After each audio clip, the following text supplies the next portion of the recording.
সবাইকে স্বাগত জানাচ্ছি সিএমজি বাংলার সাপ্তাহিক আয়োজন সবুজ পৃথিবী অনুষ্ঠানে। কৃষিভিত্তিক আয়োজনে পুরো সময় আছি আমি আফরিন মিম। কৃষি উৎপাদন আর পরিবেশ বান্ধব নানা ঘটনার ৭১৭ নিয়ে আমাদের আয়োজন সবুজ পৃথিবী।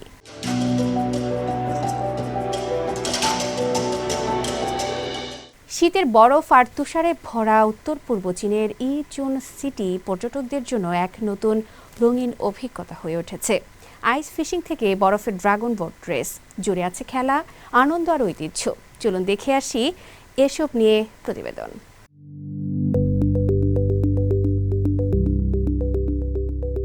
উত্তর পূর্ব চীনের হেইলংচিয়াং প্রদেশের ইছুন শহর।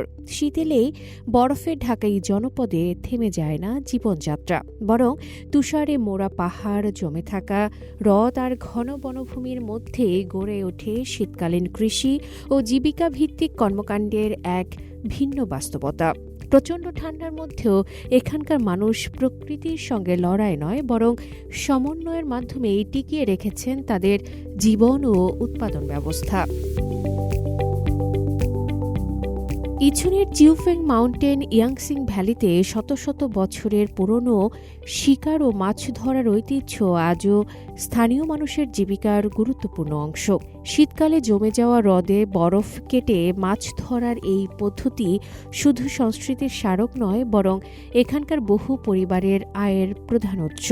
ঢোল আর গঙের তালে তালে যখন প্রধান জেলে বরফে ঢাকা হ্রদের মাঝখান থেকে বিশাল জাল টেনে তোলেন, তখন তা একদিকে যেমন ঐতিহ্যকে তুলে ধরে, অন্যদিকে দেখায় শীতকালীন মাছ উৎপাদনের বাস্তব চিত্র।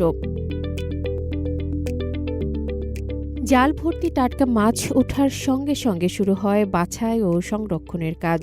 স্থানীয় বাজার ও আশপাশের শহরের সরবরাহের জন্য এই মাছ দ্রুত প্রক্রিয়াজাত করা হয়। প্রজন্মের পর প্রজন্ম ধরে চলে আসা এই মাছ ধরার পদ্ধতি এখনও ইছুন অঞ্চলের শীতকালীন অর্থনীতির একটি গুরুত্বপূর্ণ ভিত্তি হিসেবে কাজ করছে। জমে থাকা বিশাল হ্রদের উপর সারি সারি আইস ফিশিং তাঁবু আসলে স্থানীয় জেলেদের অস্থায়ী কর্মক্ষেত্র। বরফে ছোট ছোট গর্ত করে সেখানে বসে ধৈর্য ধরে অপেক্ষা করেন তারা, কখন সুতোয় টান পড়বে। প্রতিকূল আবহাওয়ার মধ্যেও এই ধৈর্য আর অভিজ্ঞতার উপর ভর করেই নিশ্চিত হয় শীত মৌসুমের মাছ উৎপাদন।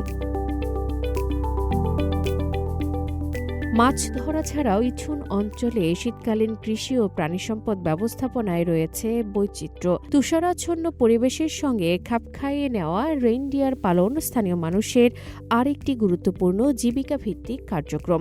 এসব পশু শুধু সাংস্কৃতিক পরিচয়ের অংশ নয়, বরং খাদ্য, চামড়া ও অন্যান্য উপকরণের উৎস হিসেবেও ব্যবহৃত হয়। রাত নামার পরও থেমে থাকে না কাজের গতি। দিনের বেলায় সংগৃহীত মাছ ও কৃষি পণ্য সংরক্ষণ, পরিবহন এবং পরবর্তী দিনের প্রস্তুতির মধ্য দিয়ে এগিয়ে চলে শীতকালীন জীবনযাত্রা।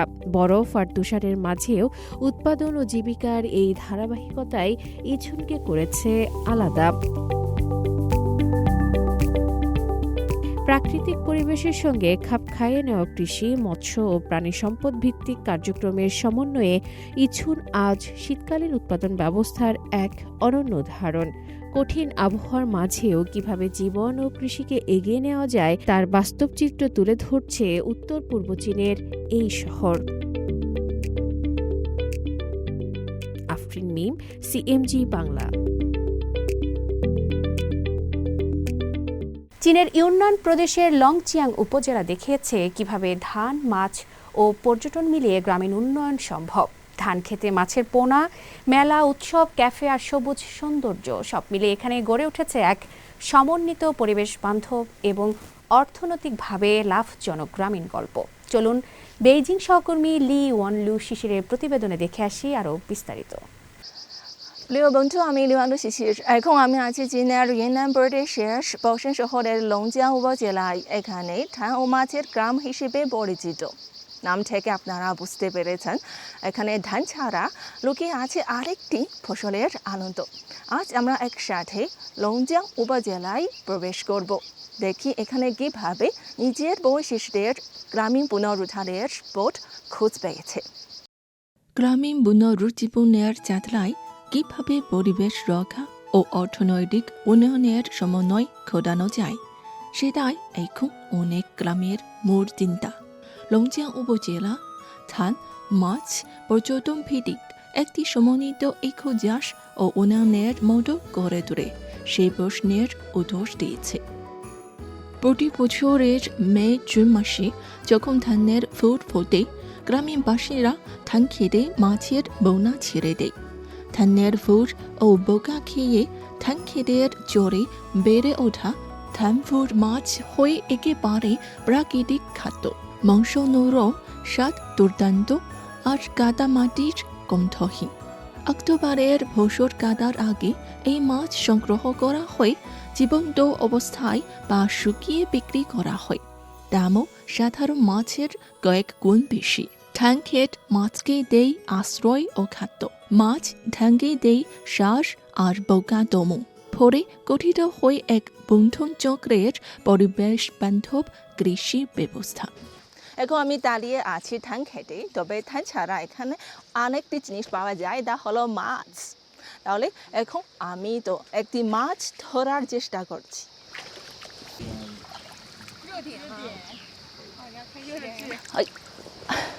দেখুন, আমি বড় একটি মাছ ধরেছি, আর মনে হয় আজ দুপুরের খাবার এই মাছ আমরা খেতে পারবো।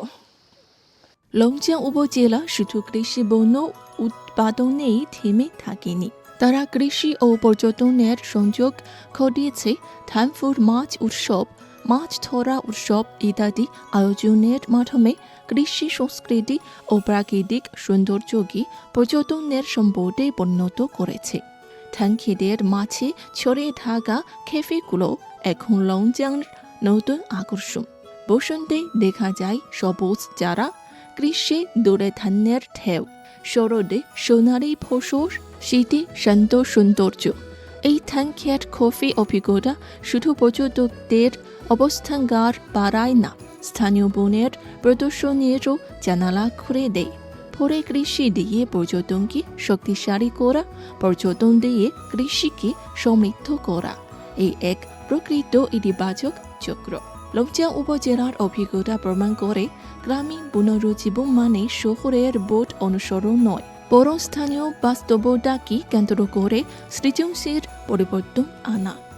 লংজিয়াং এর অভিজ্ঞতা আমাদেরকে জানিয়ে দেয় গ্রামীণ পুনরুত্থানের বোধ কত বিস্তৃত হতে পারে এবং ভালো একটি দৃষ্টান্ত স্থাপন করেছে। চীনের শস্য ভাণ্ডার হিসেবে পরিচিত হেইলংজিয়াং প্রদেশে টানা 16 বছর ধরে দেশের সর্বোচ্চ শস্য উৎপাদনের অবস্থান ধরে রেখেছে। চলতি বছরে প্রদেশটির শস্য উৎপাদন ছাড়িয়েছে 8,200 কোটি কেজি। আধুনিক কৃষি প্রযুক্তি, উচ্চমানের কৃষি জমি নির্মাণ এবং উর্বর কালো মাটির সংরক্ষণে ধারাবাহিক উদ্যোগের ফলে উল্লেখযোগ্যভাবে বেড়েছে ফলন। খাদ্য নিরাপত্তা নিশ্চিত করতে হেইলংজিয়াং এখন হয়ে উঠেছে চীনের কৃষি উন্নয়নের অন্যতম ভরসার নাম।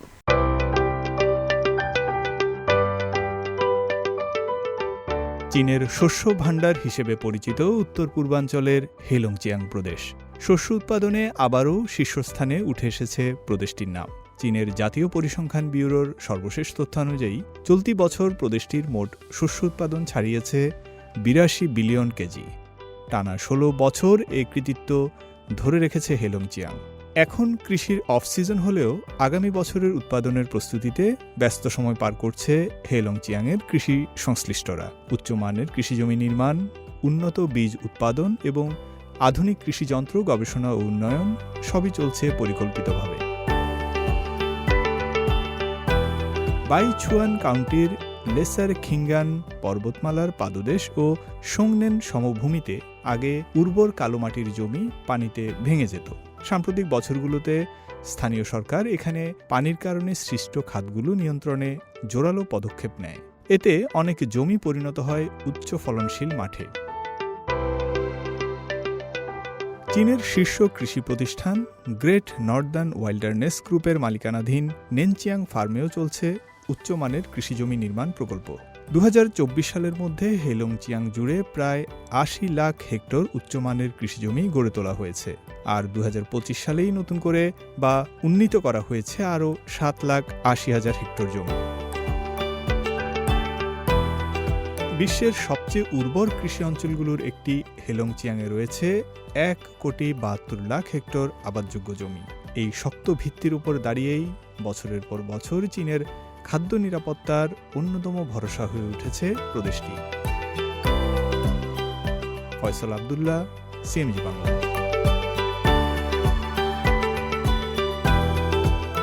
খাদ্য নিরাপত্তা নিশ্চিত করতে কৃষিতে দীর্ঘমেয়াদী বিনিয়োগ ও আধুনিকায়নের পথে এগোচ্ছে চীন।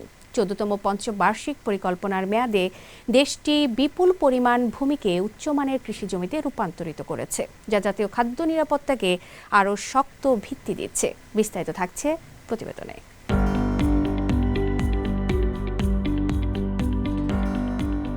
চীনের কৃষি ও গ্রামীণ বিষয়ক মন্ত্রণালয়ের তথ্য অনুযায়ী 14তম পঞ্চবার্ষিকী পরিকল্পনা মেয়াদে অর্থাৎ 2021 থেকে 25 সাল, এই 5 বছরে চীন প্রায় 3,06,70,000 হেক্টর উচ্চমানের কৃষিজমি নির্মাণ বা আধুনিকায়ন করেছে। এই বিশাল প্রকল্প বাস্তবায়নে কেন্দ্রীয় সরকার বরাদ্দ দিয়েছে 700 বিলিয়ন ইউয়ানেরও বেশি।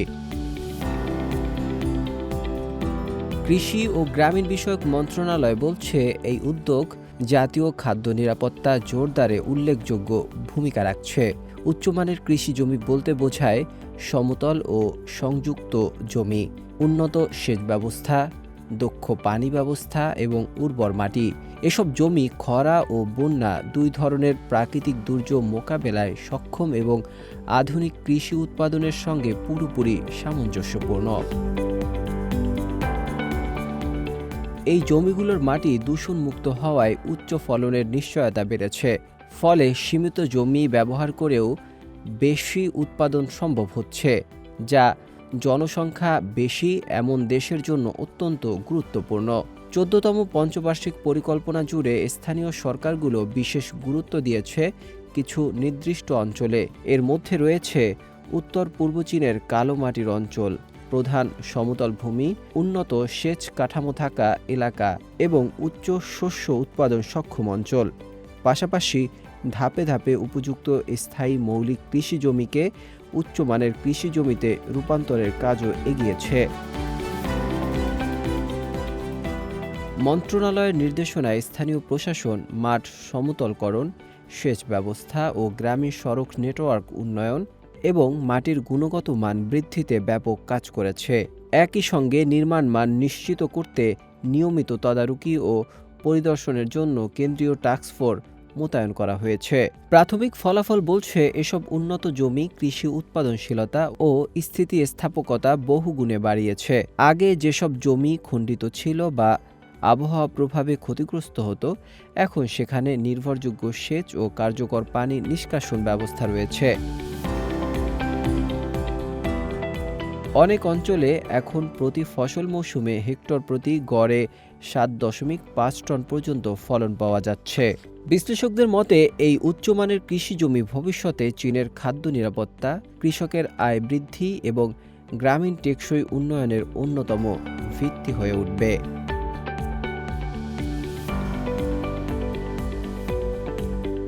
প্রিয় দর্শক, আমরা অনুষ্ঠানে একদম শেষ পর্যায়ে চলে এসেছি। অনুষ্ঠানটি টেলিভিশনের পাশাপাশি সামাজিক যোগাযোগ মাধ্যমে দেখতে www.facebook.com/cmg বাংলা এবং ইউটিউব চ্যানেল সিএমজি বাংলাতে ক্লিক করুন। আগামী সপ্তাহে আবার দেখা হবে একই দিন একই সময়ে। সবাই ভালো থাকুন, নিরাপদে থাকুন আর থাকুন সবুজের সঙ্গে।